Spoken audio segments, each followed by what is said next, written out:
వచ్చేసింది ఆది శ్రావణం షాపింగ్ అంతటికి అతిపెద్ద కేజీ సేల్. కేజీ సేల్ తో పాటు up to 61% of 1+1 offers, combo offers ఇంకా మరెన్నో. CMR shopping mall. సామాన్యుడిపై పెను భారం మోపింది బియ్యం మాఫియా. మిల్లర్లు, ట్రేడర్లు సిండికేట్ అయ్యి బియ్యం ధరల్ని అమాంతం పెంచేశారు.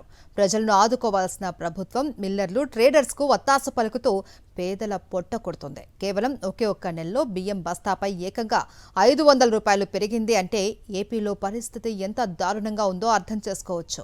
నిత్యావసర వస్తువుల ధరల నియంత్రణ చట్టాన్ని యథేచ్ఛగా తుంగలో తొక్కుతూ ఉంటే ప్రభుత్వం కనీసం స్పందించడం లేదు.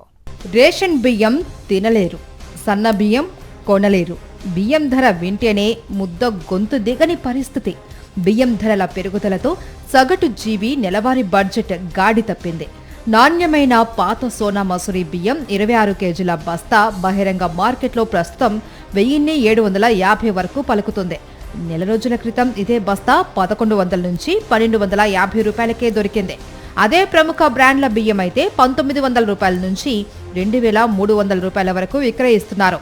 రేషన్ బియ్యానికి నాణ్యత లేకపోవడంతో మధ్యతరగతి వాటిని తినడానికి ఇష్టపడట్లేదు. గడిచిన నెల రోజులుగా కొన్ని కంపెనీలు బియ్యం సరఫరా తగ్గించాయి. కృత్రిమంగా కొరత సృష్టించి భారీగా ధరలు పెంచాయి. ఈ కొరత ఇలాగే కొనసాగితే 1-2 నెలల్లో క్వింటా 10,000కు చేరినా ఆశ్చర్యపోనక్కర్లేదునంటున్నారు నిపుణులు.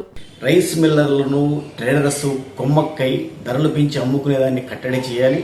ఆ విధంగా కట్టడి చేయకపోతే ప్రజల మీద తీవ్రమైన భారం పడే ప్రమాదం ఉంటుంది.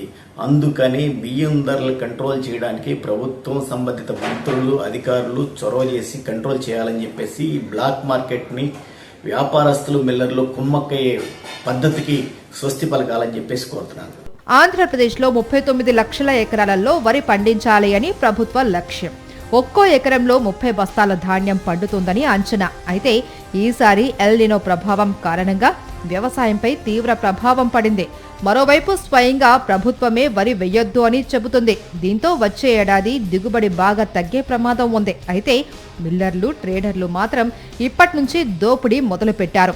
2 నెలల కిందటి వరకు అనేక ప్రాంతాలలో తాము పండించిన ధాన్యం కొనుగోలు చేయాలి అని, సంచులు ఇవ్వాలి అని రైతులు రోడ్డెక్కిన పరిస్థితి కనిపించింది. మద్దతు ధర ఇవ్వాలి అని పోరాటాలు చేసిన సందర్భాలు ఉన్నాయి. కట్ చేస్తే నెల రోజుల వ్యవధిలోనే బహిరంగ మార్కెట్లో బియ్యం ధరలు ఆకాశాన్ని తాకాయి. ఆరుగాలం పండించిన రైతు మద్దతు ధర కోసం పోరాటం చేస్తూ ఉంటే మరోపక్క బహిరంగ మార్కెట్లో బియ్యం రేట్లు అమాంతం పెరిగి సామాన్యుల్ని ఇబ్బంది పెడుతుంది. సిండికేట్ మాయాజాలానికి నిలువెత్తు ఉదాహరణ ఇది. వాస్తవంగా 1955 నిత్యావసర సరుకుల చట్టం ప్రకారం ఈ నిత్యావసర సరుకుల ధరలు విపరీతంగా పెరగడానికి కానీ, లేకపోతే బ్లాక్ మార్కెట్లో నిల్వ చేసుకుని గోడౌన్లో ధరలు పెంచి అమ్ముకోవడాన్ని కానీ నియంత్రించడానికి ప్రభుత్వం దగ్గర ఆ చట్టం పరిధిలో అవకాశాలు ఉన్నాయి. కానీ బియ్యం ధరలు విపరీతంగా పెరుగుతుంటే ప్రభుత్వం చోద్యం చూస్తుంది కానీ దాన్ని కంట్రోల్ చేయడానికి ప్రయత్నం చేయట్లేదు. బియ్యం ధరలు విపరీతంగా పెరుగుతూ ఉంటే ప్రభుత్వం కనీసం స్పందించలేదు. పైగా మిల్లర్లతో పౌర సరఫరాల శాఖ మాట్లాడి రైతు బజార్లలో తక్కువ ధరకు బియ్యం అందిస్తాము అని, ఆధార్ ఉన్న వాళ్లకు 5 కిలోల బియ్యం ఇస్తాము అని ప్రకటించింది. ధరలను నియంత్రించవలసిన ప్రభుత్వం బహిరంగ మార్కెట్ కి ప్రజలను వదిలేయడంతో తీవ్ర ఇబ్బందులు తలెత్తే అవకాశం ఉంది అని నిపుణులు అభిప్రాయపడుతున్నారు. ఇప్పుడే పరిస్థితి ఇలా ఉంటే ఎల్ నినో ప్రభావంతో వరి సాగు తగ్గిన నేపథ్యంలో రాబోయే రోజుల్లో బియ్యం బంగారమవుతుందేమో. మరిన్ని అప్డేట్స్ కోసం ఛానల్ ను సబ్స్క్రైబ్ చేయండి. నోటిఫికేషన్స్ కోసం బెల్ ఐకాన్ పై క్లిక్ చేయండి.